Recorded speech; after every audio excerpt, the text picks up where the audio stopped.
Junta, building better Africa.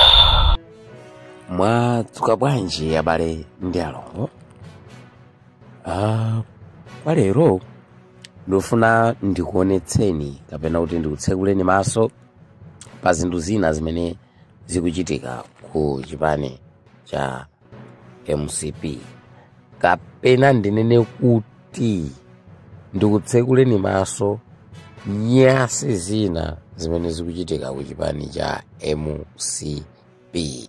Kumene kutu kukuchitika nyasi zosiyana-siyana, kukuchitika mbola ndithu yambiri yoti ikungosowekera wina wake kuyika pa mbalanganda kapena kuti poyera anthu aone kapena kuti amve.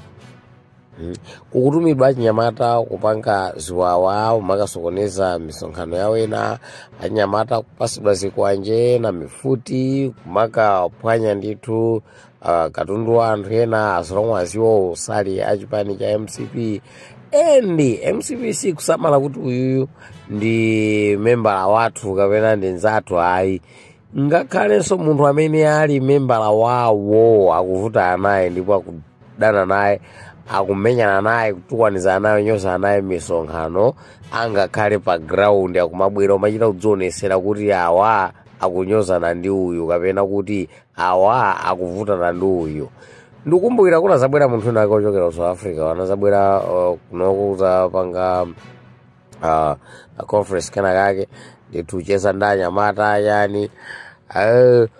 Tsiku limenelo Mumba ayayankhula ndipo zimene anayankhula tsiku limenelo zinali zoti ambiri anangoti ayi ndi dunyu ndithu yopita kwa ndani, kwa Chimwendo Banda. Yes, Mumba asanatchule dzina komabe amwene anthu mwakhala paujeni pa ma issues mmatha kumveka kuti iyi ndi dunyu yopita ndithu kwa mkulu ameneyi Chimwendo Banda kapena kwa wakuti. Koma anthu anakwanisa kutulukira kuti iyoyo inali free kick kapena kuti penalty yopita kwa Chimwendo Banda. Chimwendo Banda nawonso anapita akapangisa msonkhano wawo kuchikwawa, basiso nawonso anatumizaso dunyu yawo pamene pajapo. Koma ulendo uno chimene ufuna kukamba kwenikweni, Mumba ndi member wa chipani cha MCP. Mumba ndi mtumbuka ndithu, koma inake wamati aisife atumbuka ndife angoni. Chabwino tayikira kuti ndi ngoni ndithu. Ndiyeno uyu mnyamata uyu Emmanuel Soko amene swali member of parliament wa MCP kunzimba kwa agenda uko kwa Chambranyina uko, nayenso ndi MP kumene kukuma. Ayi chabwino ni ngozi ndithu. Fuka nde ineyo nimayembekezera kuti Emmanuel Soko akhala side ya mkulu amene yu tikumuti Mumbai. Reason why kuti onsewo ndi akumodzi. Komano sindzoti zimene anayambana ndi chani, at least chira tikampanikiza ndi Mumba maishu awo ndikuwaziwa. Koma za mkulu uyu sindzoti anayambana chani, mwina pali maishu ena ake kutopuka kuti mwina sanamvaneko bowo chani. Kwa nimayembekezera kuti Soko ndi Mumba akhoza kugwira ntchito kuno kwambiri ndithu, potengera kuti onsewa kwawo ndi kumozi ngosiyana basi muzi chani. Onsewa ndi angoni, koma akukokana zikuvuta pati. Sitikudziwa kuti anayambana chani kwenikweni anthu amene wawa. Koma dzulo patangolengezedwa malizatsi afeke aja onena kuti Mumba waluza ma primary elections. Mkulu uyu ndithu ndamuona ali busy kumuseka Mumba, ali busy kupanga mapost pa Facebook aja ochita kuonesana kuti mkulu uyu ulegwa kusangalatsidwa ndi zimene zachitika kwa Mumbazi. Chuchitika ndi chani? Then ndaonanso uyu chera dikampanikiza nayenso akuvunga ndithu, wayamba kubwera ndi post nake chipongwe choncho amvekere kuti tsiku la lero zambiri zandidusa mwati kwachitika chani. Then wasaponya post nake kuti social media simalo ongobwebwira iyayi, ni malo oti wafunika uzikhala ndi ulemu. Ukapanda kukhala ndi ulemu kwa primary elections uzigwa. Anthu amunyoza amudzudzula waichosa post imene yoyo. Koma at least uyuyu kampanikiza maishu awo tuwakumbukira. issue ya Mumba ndi kampanikiza ni maishura nayambira kwa azimayi. Atayambira kwa azimayi choncho zadusa mwazimayi mu kenako uyo zoti basi akampanikiza analemba post yake pa Facebook imene sinasangalatse Amumba.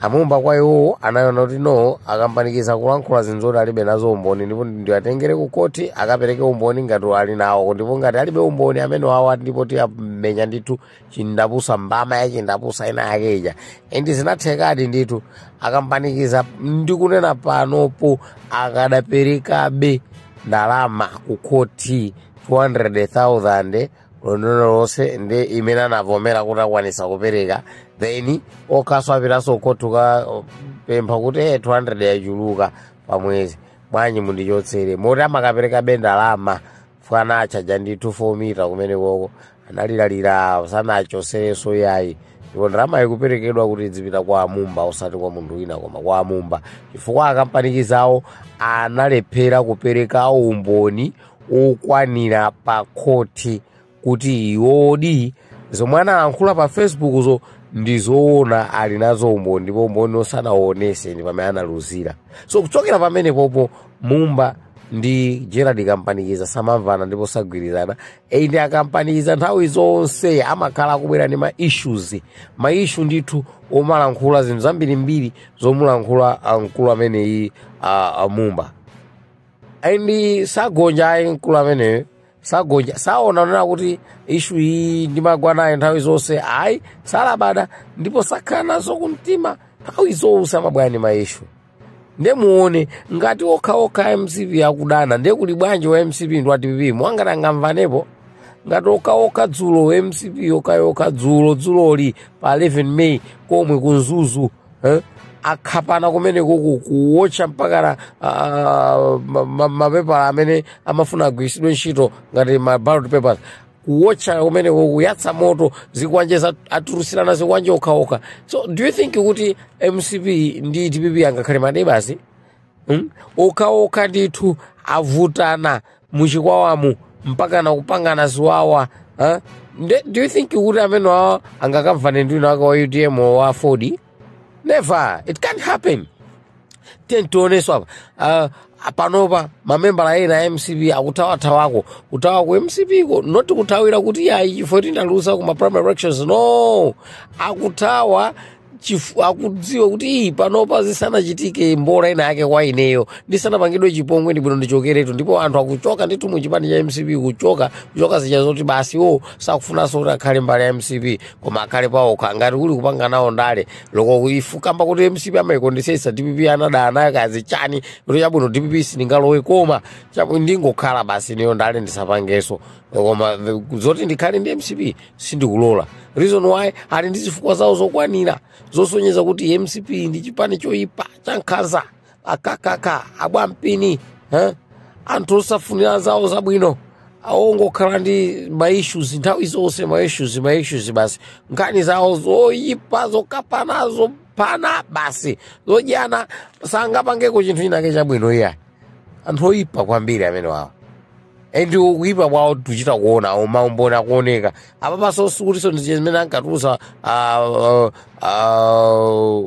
president wathu opuma Bakili Muluzi ayi ili ndiyo ndiyoona tokha iyi ndithu guys ngati pali kuchita bwino pofuna kusintha pofunika kusinthapo apa MCP isinthani nokha mukudana mukukhapana mukudyana mukuwotcherana katundu nokha nde monga pakidwe trust ndi anzanu sinthani ndithu. Tsatsani malonda anu pa machanelo awa Makosana with 100 plus subscribers, BS Malawi with 100 plus subscribers, Hot 265 with 90,000 plus subscribers, Sam Mavita with 100 plus subscribers, AMTV Malawi with 50k plus subscribers, Malawi Trends TV with 50k plus subscribers, Dreams Media with 20k plus subscribers, Mpongwe Pongwe with 80k plus subscribers,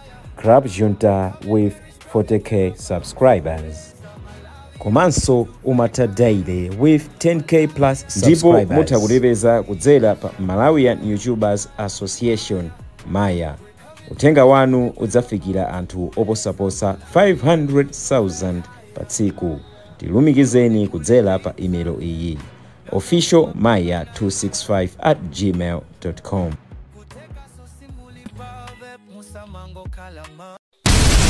Club Junta, building better Africa.